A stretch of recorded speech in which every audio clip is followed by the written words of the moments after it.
Bill Doyle, Worcester Telegram. Isaiah, can you just tell us, were you running on adrenaline today, and just what time did you get in, and did you get any sleep last night? I got in at 4 in the morning, so I mean, it was, tried to get as much sleep as I can on the flight, and then when I got home this morning, but I mean, it was tough, but it's the playoffs. There's no excuses. I decided to play, and I just tried to give it all I got for my team, and we came out with the win. Isaiah, Taylor Snow, Celtics.com.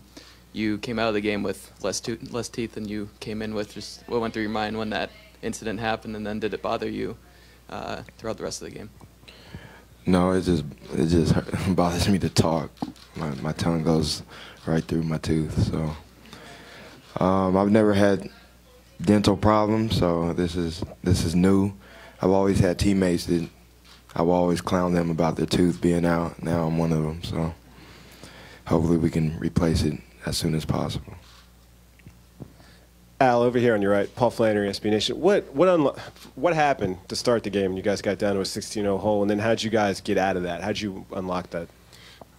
You know, they came out really aggressive. You know, they hit us first, and they had good rhythm, and I feel like Coach made some changes, and Isaiah got us going a little bit, and then Kelly came in and was huge for us. I feel like he made some big plays, and just the way that he played in the first half really helped us when we were hurting to score the ball. We were struggling, and we were able to weather the storm a little bit and got it going, closed the gap in the second quarter, and then just kept it going.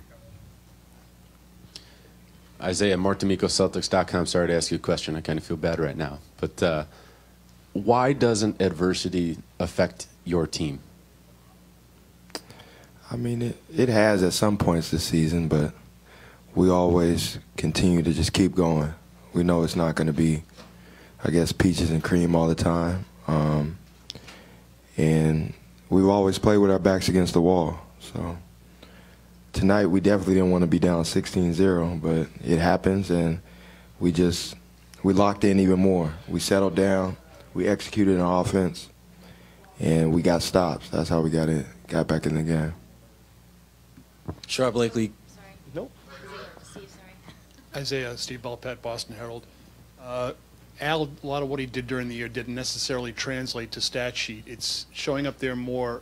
How are you guys doing that, and how much of a help is that for you to have a guy like him in the fourth quarter to take pressure off?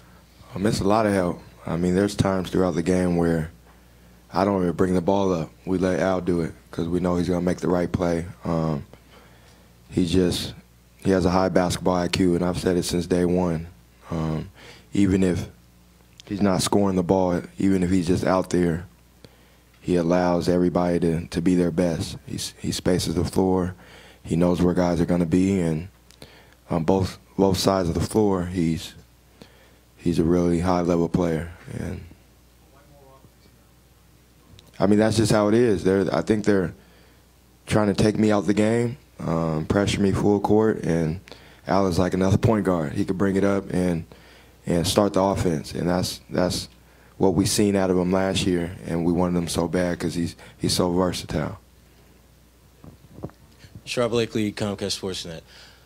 Third quarter was really when you guys were able to kind of get control of this thing. When you look back at that point in time, what were some of the keys to you guys really asserting yourself? And follow up to that, Jay Crowder, just the impact that he makes on this team. He had a lot of shots he knocked down, but he did a lot of other little things too. So could you talk about those two things? Yeah, you know, I feel like you know, Jay was huge for us tonight, making some timely threes, and just all the other things that he's able to do on the court, defensively, and getting rebounds and hustling, and I feel like our guards were great tonight, just really defending on the ball, and just making them, you know, earn everything they got. Chris Mannix with The Vertical. Al, you've seen Isaiah do some remarkable things over this past week. Just your thoughts on what he did today, his performance, especially of no sleep, coming off the plane, things like that. Yeah, no, it was unreal. everything that's going on for him off the court, and for him to still be able to function at this level, just a strong character. His will is very impressive, because I don't know if I would have been able to handle it in that way. And he's able to come in here and say no excuses, but he has a perfectly good excuse, and he still comes out. He's focused, and it was like he flew back with us from Chicago, yesterday. He didn't linger at all, and that just is a credit to him and his way to get prepared for the game. Chris Gasper, Boston Globe. This question's for Al. Al, in the fourth quarter, they got within 4, and you scored 7 straight points. Are you making a conscious effort in the playoffs to be more aggressive offensively, or are you just getting different opportunities maybe than you did at points during the regular season? I think that I'm taking advantage of, like Isaiah said, some of the, so much attention that he gets, and also the fact that it takes time for a new player to get comfortable in a system and things like that. And I know that people expect for you to come in and just kill, and not every player can do that. There's some guys that can, and credit to them, but usually it takes a while, and I'm starting to feel more comfortable. The guys are making the game easy for me, and I'm trying to do the same for them. Abby Chin, CSN. Isaiah, what did happen to your tooth, and how painful was that? I was going for a steal, and I think it was Porter.